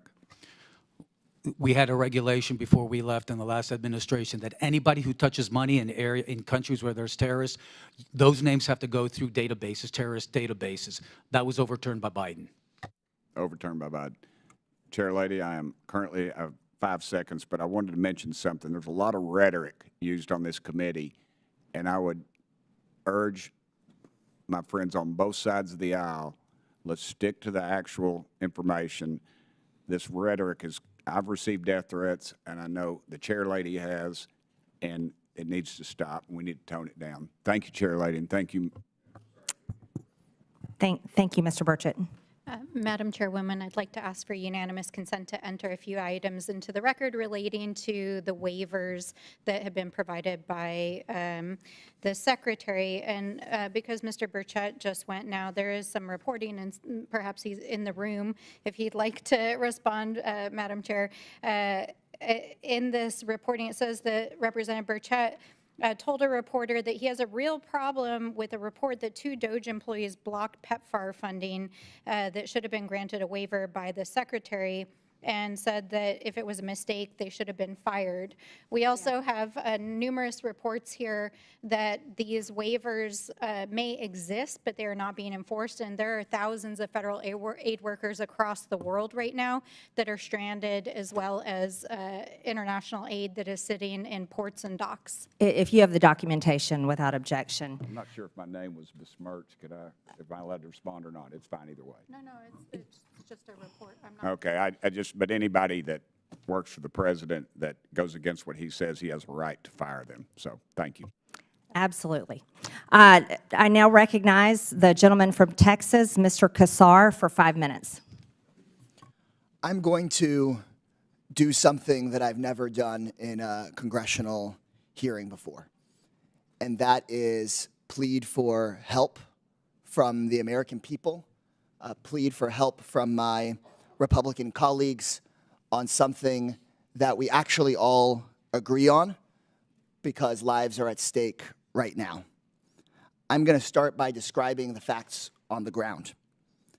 Millions of people are at risk of dying of starvation in areas of the world where Democrats and Republicans have already agreed and committed to feeding them with American-grown food for humanitarian reasons and for global stability. But yesterday, I spoke with people in charge of warehouses in Sudan and Ethiopia, warehouses full of food, but because of DOGE, that food is trapped in the warehouse out of reach of starving and dying moms and kids. In those 2 countries alone, 150,000 children and moms are at risk of dying this month if that food is not delivered from the warehouse to them right up the road. Everyone agrees that's not supposed to happen. Republicans voted for this food, and Democrats voted for this food to get out.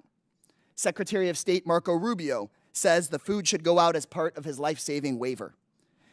DOGE Chairwoman Marjorie Taylor Greene started this hearing by saying that life-saving food programs should still be running. We have paid for the food, and we have shipped it, and it is sitting trapped in the warehouse because DOGE is blocking the payments needed to get the food out to the people who need it. So here's what that means. It means that kids are dying, and more will die tomorrow of severe acute malnutrition. If you want nightmares, just Google severe acute malnutrition and look at the photos.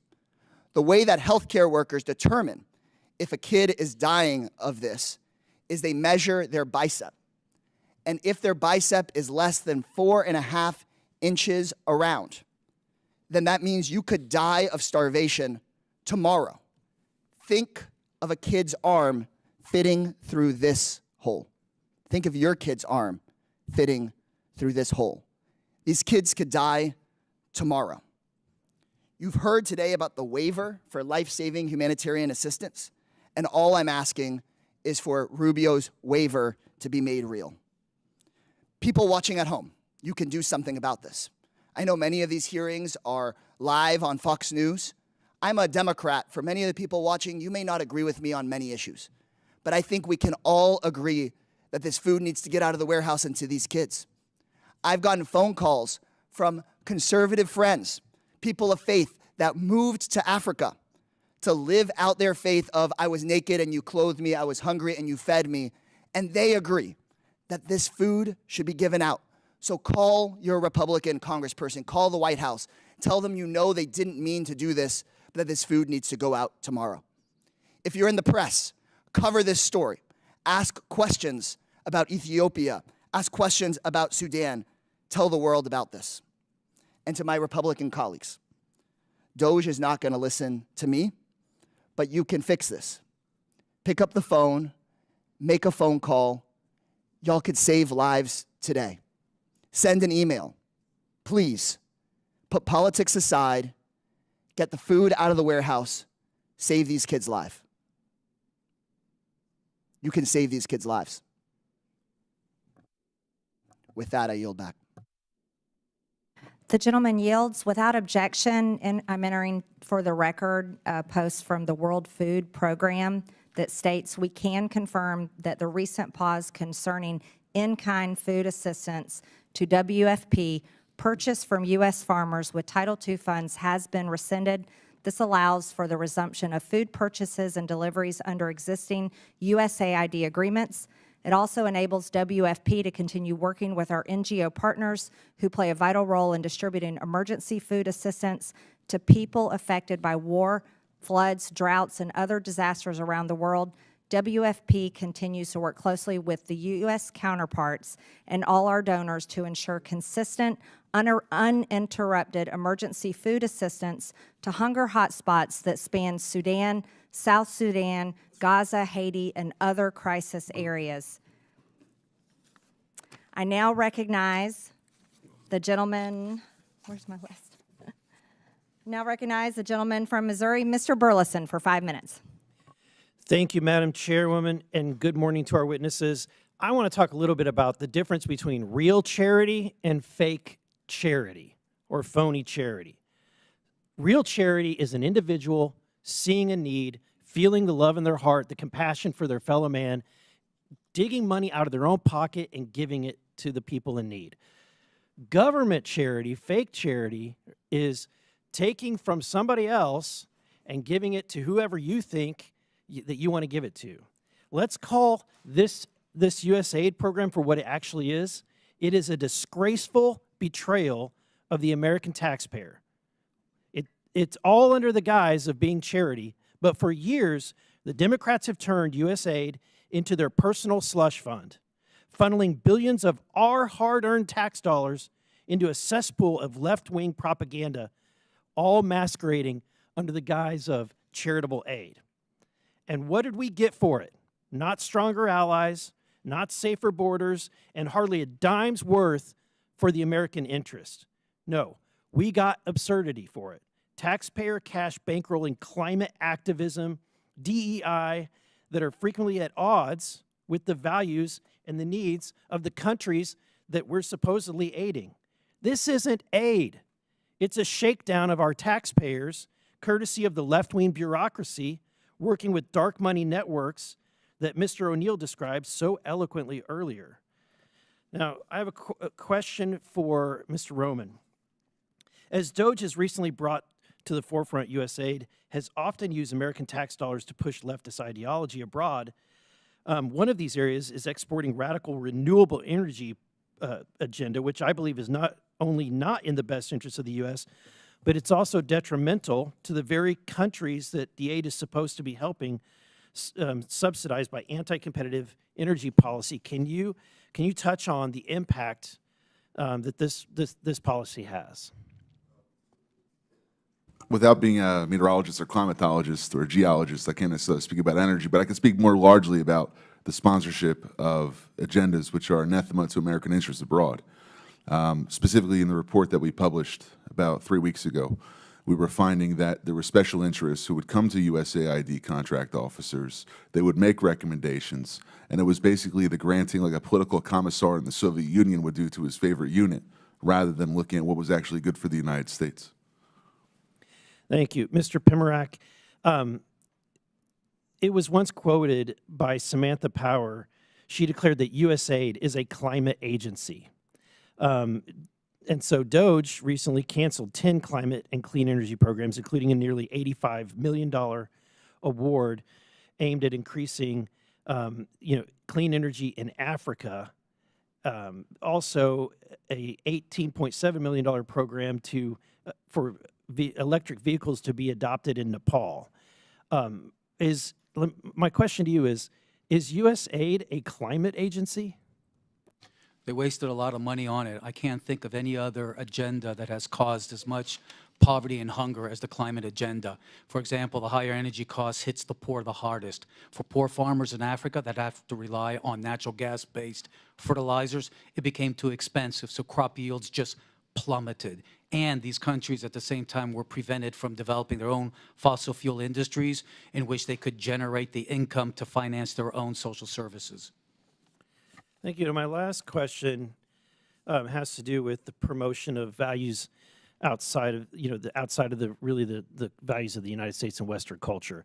As a member of Congress, I've had diplomats from other countries come meet with me in my office and beg us to stop using the aid that we're sending to their country as a leverage point to force them into doing things that their countries find abhorrent. One of those is the promotion of abortion. USAID is being used to push ideologies, including abortion ideology, across the globe. In fact, during the Biden administration, one of his first actions was to sign a memorandum reinstituting the foreign aid to abortion programs. But Mr. O'Neill, that jeopardized the same funding that was supposed to be helping people with AIDS.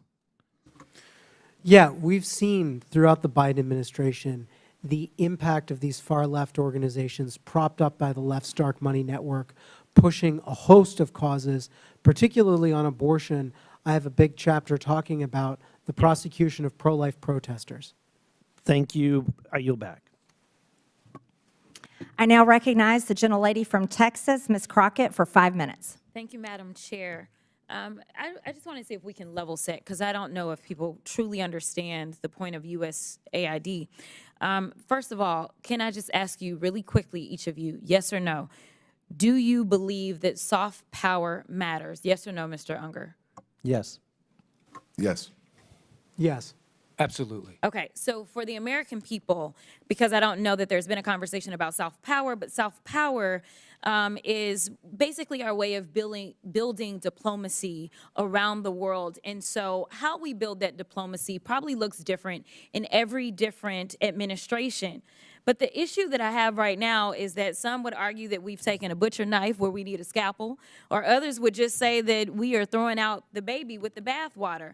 But either way, we are not accomplishing our goal, because as it's been laid out, we have people that have gone hungry, we have people that have died. So let me try to make sure that people understand what it is that soft power is, which is building diplomacy. The next part of that I want you to understand, those of you that are watching, is that as members of Congress, we do have congressional oversight to the extent that we actually travel the world. We go, we sit down with world leaders, we talk to them about the programs that we have, we talk to them about trade. We also have an opportunity to go and visit and talk and see exactly how our dollars are being spent. And if you are a good member of Congress, you do that. And I do want to tell you about an experience in Africa, but I got to get through these other remarks. So if I have a chance, I'm going to tell you why I believe in this with my whole heart. We all know that my Republican colleagues have a weird fetish with dictators or wannabe dictators. So it should not come as a surprise that they're here attacking global democracy programs. For 6 decades, USAID has been vital in reducing global poverty and hunger, helping to resolve health threats like the Ebola outbreak, which reached Dallas, where I represent, in 2014, and countering regional threats from Russia and China. Not only is pro-Putin President Trump threatening economic warfare against our closest allies and partners, he's blaming Ukraine for Russia's invasion, threatening military force against Greenland, and starting tariff wars with Canada and Mexico. He's also defying a court order to release billions of dollars in U.S. foreign aid. This committee should be providing oversight of the executive branch's illegal impoundment of federal funds. But we're here today so that the chairwoman can peddle new conspiracy theories about U.S. foreign aid. The dismantling of USAID is just another part of the Republicans' chaotic foreign policy and pro-dictator agenda. Republicans are turning their backs on American farmers who provide nearly half of USAID's global food assistance. I'm going to stop here really quickly, because I think what happens is that when the American people hear that we're sending out money, they believe that we're just dropping bags of money places. And that's not what we do. But let me tell you, China does. China does. Because I've sat down and I've talked to people, and one of the reasons that we are behind China is because they have argued that there is no red tape. And China is like gangsters. Like, think about the biggest, baddest guy offering you money when you want it, like a loan shark, right? And then when they come back to get their money, they want your firstborn, your secondborn, and everybody else. That is who China is. But a lot of people that are desperate for money, they go for that, because in America, we're going to say, no, no, no. We're going to take care of our farmers. We're going to make sure that our farmers are the ones that are giving you the food. We're going to make sure that if you want arms, those arms are going to come from us. So I want people to understand we don't just go with black bags and drop off bags of money like that. It's not that simple. But I want to get to a couple of questions because I know I'm running out of time. Mr. Unger, the chairwoman stated that, quote, the federal government has been sending billions after billions of dollars to push left-wing ideology, fund radical extremist groups, and usurp the will of the people abroad and here at home. Is saving 20 million lives through the president's emergency plan for AIDS relief, or PEPFAR, part of some left-wing ideology? Yes or no? No, in fact, Okay, I gotta PEPFAR go. was created by Republicans. It was created by Republicans. Thank you for that fact. In fact, it was a Bush, a Texan. What about eradicating polio in nearly every country and cutting malaria deaths in half? No. Okay. So here's the other thing, and I don't know if anybody knows the answer to this question. We have been talking about USAID and trying to pretend like it's the devil, but when we look at the numbers, is it 50% of our budget that goes to USAID, Mr. Unger? Yes or no? The money that goes to AID is less than 1 cent if all of the federal budget is $1. Thank you. It is less than 1% of our budget. So we are focusing on less than 1% instead of the other 99%. I need the American people to wake up and recognize and start asking questions about these other areas, such as The where gentlelady's line time of has this is money. expired. I now recognize the gentleman from Georgia, Mr. Jack, for 5 minutes. Chairwoman, I wanted to ask for unanimous consent to enter an article into the record from this morning. It is an article from the Washington Post this morning titled, Judge Orders Trump Administration to Pay Millions in USAID Funds that the UN World Food Program is owed more than $820 million in funds, from just this morning. Without objection, so ordered. Mr. Jack? Well, thank you, Madam Chairwoman, and I want to commend you for holding hearings, trying to ensure that the taxpayer dollars is held accountable. Our last hearing, I just want to note for the record, we discussed the $2.7 trillion over the last 20 years that has been distributed through improper payments and wasted, taxpayer dollars wasted over the last 20 years, $2.7 trillion. And one of the things I want to talk about today are some of the general waste, fraud, and abuse we've seen within the USAID program. So if I could start with Mr. Primorac, What was USAID's original mission and mandate, and how has the agency strayed from those initial priorities from your perspective? It was started in the 1960s to combat Soviet imperialism, communist imperialism, and it did a good job. It responded to a lot of natural disasters, did a good job, helped to integrate former Warsaw Pact countries as allies of the United States, did a good job, but during the Clinton administration, but especially afterwards in the Obama administration, and it went full scale under the Biden administration, started pushing a social reengineering agenda. And if I can speak to that for a moment, what would you say are the main deficiencies in USAID's vetting and oversight process that has led to this waste, fraud, and abuse? It's an aid industrial complex that refuses to have accountability and oversight. And Mr. Roman, if I could ask you just to expand upon that. Sure. I'll give you an example of the Together Project in civic space. Islamist organizations which work with designated terror organizations in different Middle Eastern countries and territories came under attack by our organization, the Middle East Forum, back in 2017. They put together a lobby which acted as an umbrella to go to Congress to say, ignore that organization that's exposing public data about money going to radical organizations. They're so-called, quote-unquote, Islamophobic. So by using politically charged language, they try to cover up their associations with terror organizations.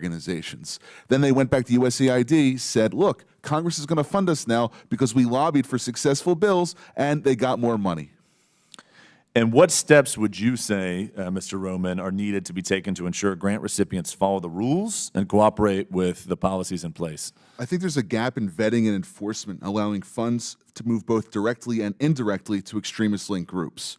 You have to have a pipeline where all the money that's coming out of U.S. government coffers is traceable exactly to which organization and subgrantee it goes to. And then once, if you have $1 touch one individual, that individual or that organization has to report back to be compared against U.S. vetting databases before a check is cut to them. And if I could ask the same question to you, Mr. Primorac, what are some steps we could take to ensure the grant recipients don't evade some of the requirements needed? I think we need to have a consolidated website where every single award and sub-award is on there, where not only members of Congress can look at it, but the American people who fund this can go through it. And that's the kind of transparency and accountability that's going to force folks to be careful what they do. And if I can just ask, we'll go back to Mr. Roman. I really appreciated that example. With what time I have left, could you offer any other examples of mechanisms by which entities evaded transparency requirements, something that we all talk about, and we've all seen the egregious spending across the board that's been illuminated by many members of this committee over the last 2 weeks. But when it comes to evading some of these requirements, I want to speak directly to that and enter that into the record to the extent you could share. There's a bifurcation of the problem. One is the organizations which are abusing U.S. taxpayer dollars, but the second is the bureaucrats who are allowing them to get away with it. Sometimes because they're not looking and being blind to the issue. Other times because they're intentionally pursuing an ideological agenda that Congress didn't appropriate or authorize. You have to direct funding to have individuals that are getting money to be able to authorize that money, and the reports on the grants that they make after the funding period is over should also be publicly available rather than just how much money was spent. In addition to that, there is many other individuals and partnerships that go beyond USAID. For instance, foundations supporting extremists, persistent lapses in sanctions enforcement, and also potential violations of U.S. criminal statutes. The report that we put out suggests that funding streams may have contravened laws prohibiting material support to terrorism, sanctions violations, fraud, and false statements, both by the grantees and some of the grantors. Well, I appreciate the testimony from both of you all today and for all witnesses for appearing before the committee.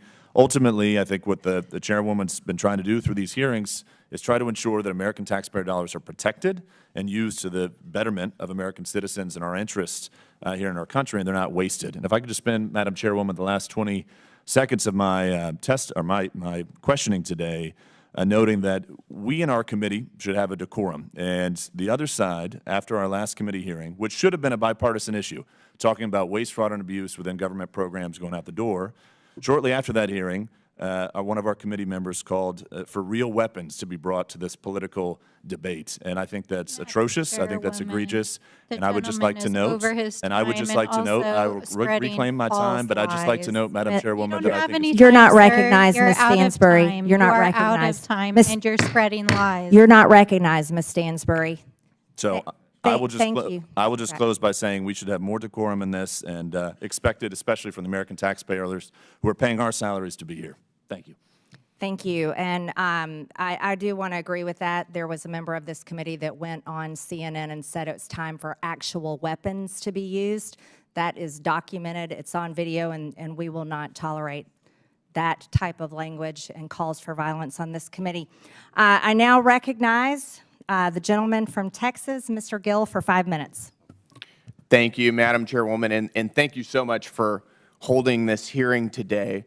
We've heard throughout this hearing a bit more of the same shrill calumny against President Trump and Elon Musk that we've been hearing for months now.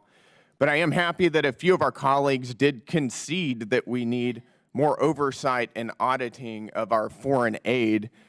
I'd like to remind them that every time Republicans try to do that and audit where government money is going, they try to stonewall us. So I hope that they will get on board with protecting the American taxpayer. I think as it relates to foreign aid, to the extent that we do engage in foreign aid, it of course should advance American strategic geopolitical interests, our commercial interests, and of course should help ameliorate major humanitarian crises. But it ought to be rooted in realism, which is a recognition that we have strategic interests abroad that we ought to advance, and it ought to be rooted in a rational conception of the way the world actually is, and not the way some, leftist secular bureaucrat at USAID believes the world should be. I think that forcing transgenderism and novel sexual fetishes on more traditional cultures does not advance American interests. It alienates the United States on the world stage. We've also seen USAID money going to oppose many of our allies abroad. Madam Chair gave a few examples, and I'll give a few more here. We've seen USAID money funding efforts to influence elections in India against Prime Minister Modi. We've seen our ally Hungarian Prime Minister Viktor Orban accusing USAID of funding left-wing media outlets that are opposing him. We've seen USAID give $12.5 million just last year to the American Near East Refugee Agency, whose staff openly called for violence against Jews. The refugee agency also funded projects of the Unlimited Friends Association, which is a proxy organization for Hamas. This is not advancing our strategic interests abroad, and these are not promoting American values. Mr. Unger, I've got a couple questions for you. You've mentioned USAID as representing American ideas in action. Is that right? Yes. Do you believe that spending over $3 million for being LGBTQ in the Caribbean is a reflection of American ideas in action? I believe that the programs that are focused on global health just and yes or food no is security, fine. Yes or no will the suffice. programs that in global health and food security and economic growth are absolutely I'm in not. the interest I'm of talking about being LGBTQ in the Caribbean. Is that a reflection of American values? Yes or no? I believe the programs that you're referring to are a reflection of I'll human take rights. that as a yes. What about spending $70,000 for the production of a DEI musical in Ireland? Is that a reflection of American ideas in action? Yes or no? Yes. Yes. Okay, great. Do you think that spending $2 million for sex changes and LGBTQ activism in Guatemala is a reflection of American values? The information that you are using is Yes so or no? faulty that it doesn't It's even a yes or no describe question. to USAID projects. No, that is a direct description of what we're spending our tax dollars. Do you think that sex that- changes and LGBTQ activism in Guatemala is that coming is an from accurate Doge? reflection of American values abroad? Is It's a that yes data or no coming question. from Doge? Is that a yes or a no? What I want to understand this is the a data yes or coming no from Doge? question. Because they counted the same I'll take that USAID as- program you're, 3 You're not going to times. filibuster. Reclaiming my time here. We'll go to another one. How about $1.5 million to promote job opportunities for LGBTQ individuals in Serbia? Is that a reflection of American values? Providing job opportunities for allies around the world is absolutely in the interest of the American people. Well, I would like to maybe challenge you if you really believe in promoting DEI. I've got about 20 seconds left. Then, in giving jobs to somebody based on their minority status or the color of their skin or their sexual proclivities, you might want to consider stepping down from your job and giving it to somebody who has more minority points than you do. Well, if that were what with that, I DEI is yield. about, My time maybe is I would, over. but it's I'm not what yielding. it's about. I now recognize the gentleman from Texas, Mr. Fallon, for 5 minutes. Thank you, Madam Chair, and my colleague from Texas did a very good job. You know, listen, the sky is falling. We hear it now, and not just in the DOGE subcommittee, but we hear it in oversight from our friends across the aisle. The sky's falling. The world's going to end. People are going to die. And then when they say Elon Musk's name, it's never Elon Musk. It's Elon Musk. Reckless gutting of the federal workforce and this hyperbolic fear-mongering is brought to you by the American left. And why, I ask, and so many others, the DOGE committee Dems are using this, quite frankly, sloppy, lazy, wildly inaccurate, and really boring rhetoric. Because this administration and this president is finally acting boldly, because so many administrations in the past haven't. They're acting boldly and courageously to ensure, wait for it, that the American taxpayers' dollars fund federal workers that work. I know that may be a radical concept to some. Now, let's set the record straight as well. Secretary Rubio has made it sure. He had issued a blanket waiver for any life-saving aid. I think it's $72 billion that we're spending. Is USAID the perfect vehicle for this aid? Of course not. We found that it isn't. And we also recognize that China has that Belt and Road Initiative, and they're licking their chops. And if we took that $72 billion out, they're going to fill that vacuum. So that's just hyperbolic nonsense that we do not recognize that there's a role to play for the United States in the federal aid space. But what we want to expose is $164 million going to radical organizations, $122 million of it to organizations that have aligned or at least tied to terrorists. So, Mr. Primorac, putting aside the massive issues of handing money over to terrorists and such, can you speak to other ways that our foreign aid has actually hurt United States efforts and interests to counter the malign influences, let's say, of the Chinese Communist Party? Our aid has created an international aid dependency. It's become international welfare. We need to put terms on these programs. The whole point of this is to help strengthen countries economically, politically, and become strong allies. We don't do that when we celebrate 30, 40, 50 years in a place. That means we are failing. The point of our jobs is to work ourselves out of a job. If we do that, if we focus more on trade, if we focus more on investment, we're going to create the kind of allies in the developing world that will make us stronger in combating the China challenge. So you're talking about self-sufficiency, it sounds like. You're talking about taking a developing nation and helping it develop. And that's what they want. One of the countries that come to mind, for instance, that had a successful journey over the last 60 years is like a Singapore. They don't need foreign financial aid from the United States. They're a wealthy city-state now, are they not? Yeah, countries like South Korea, Taiwan, and other places that benefited. Look at them now. Wild successes. Okay, so also, Mr. Primorac, while I got you, do you know of if USAID sent any funding toward lab research in Wuhan, China? Just what I've seen in the newspapers. Yeah, clearly we shouldn't be sending our foreign aid to China when they're our greatest adversary. Mr. Unger, thank you for being here.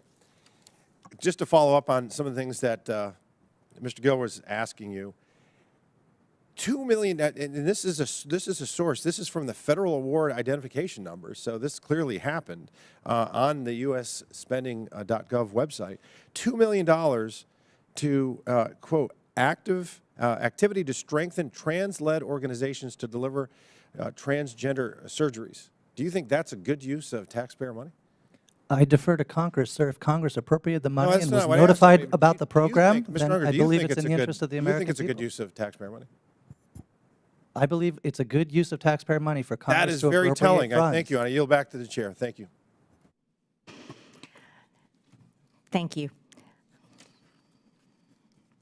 In closing, I want to thank our witnesses once again for their testimony today. And Chairman Comer was going to be here but got tied up. I now yield to the ranking member Stansbury for closing remarks. All right. Well, thank you, Madam Chairwoman. It's always a wild adventure here in the Oversight Committee. And as the language was just used, wild and sloppy is not what's happening in this committee, but what Elon Musk and Donald Trump are doing to our foreign affairs and foreign aid. And in fact, if my friends across the aisle would like to understand the real world impacts of the tens of thousands of Americans who've been laid off and the people who are suffering around the world, go home and talk to your own constituents, because we know they're coming to your town halls, and we know that behind closed doors, you are calling the president and you are calling secretaries and telling them that your constituents are upset and that you don't support what they're doing. So I do not appreciate you all sitting here pretending like this is not what you support, okay? So let's talk a little bit about the gutting of foreign aid and global realignment that's happening under Trump. They're dismantling this agency. They're withholding funds. They're firing tens of thousands of USAID staff. They're hacking federal data systems. They're stranding aid workers across the world. International food aid is rotting in ports. American farmers have lost millions of dollars in income. And a global realignment with our foreign adversaries, including Vladimir Putin, is happening at a scale unlike anything we have seen in American history. And the administration knows that these activities are illegal. They know that they've overstepped their constitutional authority. They know they're violating statutory law. They know they're violating appropriations law. They know that they're violating federal employment laws. And they know that they are reversing American foreign policy in a way that we have never seen before. And Donald Trump and his allies are trying to redefine the Constitution by tweet. They're threatening federal judges, intimidating federal employees, and yes, even members of Congress using the Department of Justice. And why? We don't know, because not a single person from the administration has come here to testify in this committee or in any committee about what Doge and Elon Musk are actually doing.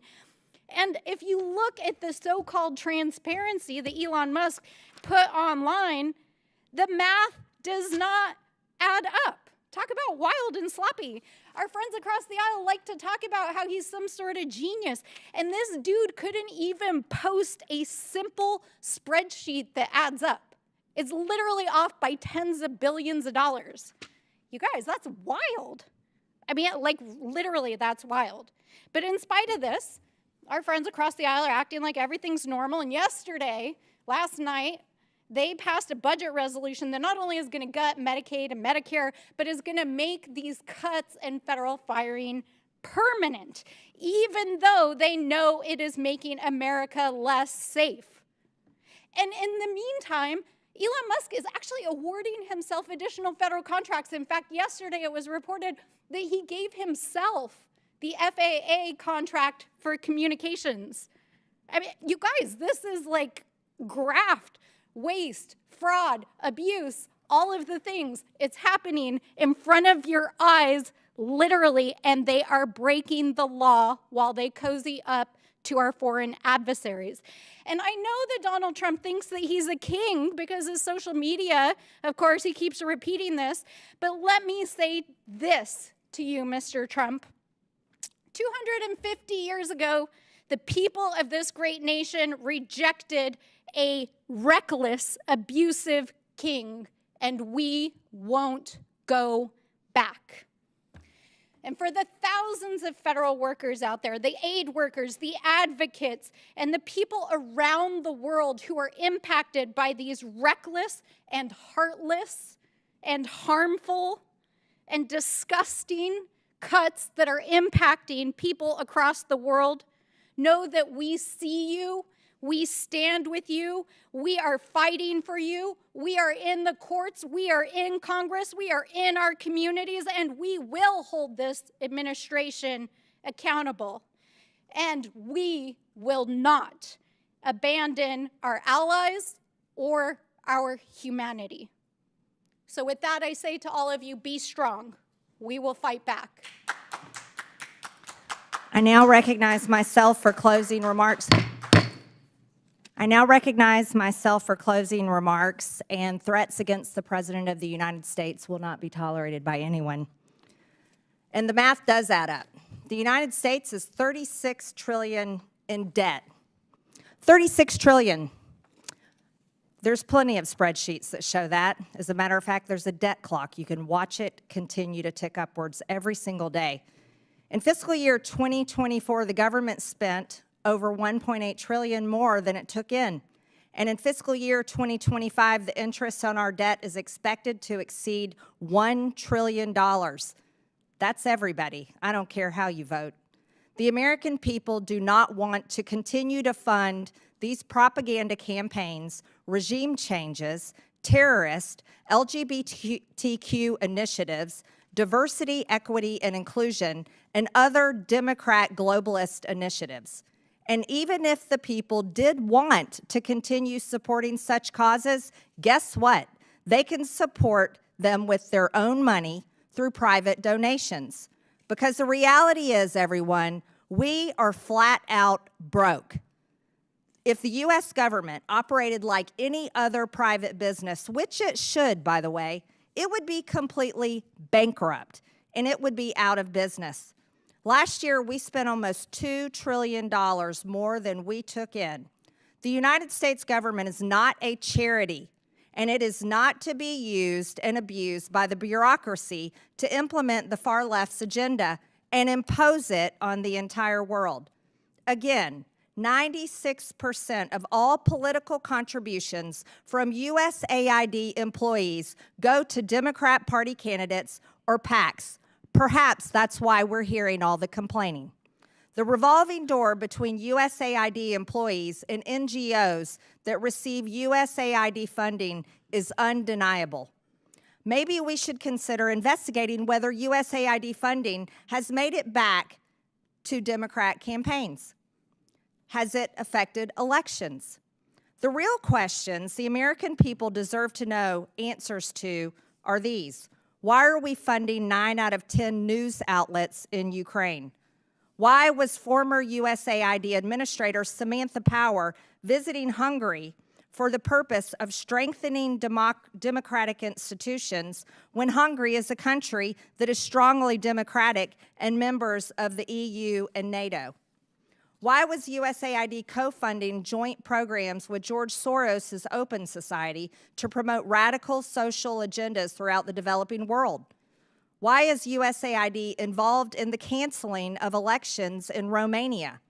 Why is USAID involved in funding court changes in Albania that resulted in the prosecution of the Albanian opposition leader? Why is USAID funding censorship laws in Brazil to silence Bolsonaro? Why is USAID involved in funding the Syrian civil war? What we have learned here today is that USAID has been used as a tool by Democrats to brainwash the world with globalist propaganda to force regime changes around the world. But if USAID funded terrorism that resulted in the death of Americans, then this committee will be making criminal referrals. Lastly, if this is the funding that has come from the USAID, the United States Agency for International Development needs to be abolished. With that and without objection, all members have 5 legislative days within which to submit materials and additional written questions for the witnesses, which will be forwarded to the witnesses. If there is no further business without objection, the subcommittee stands adjourned.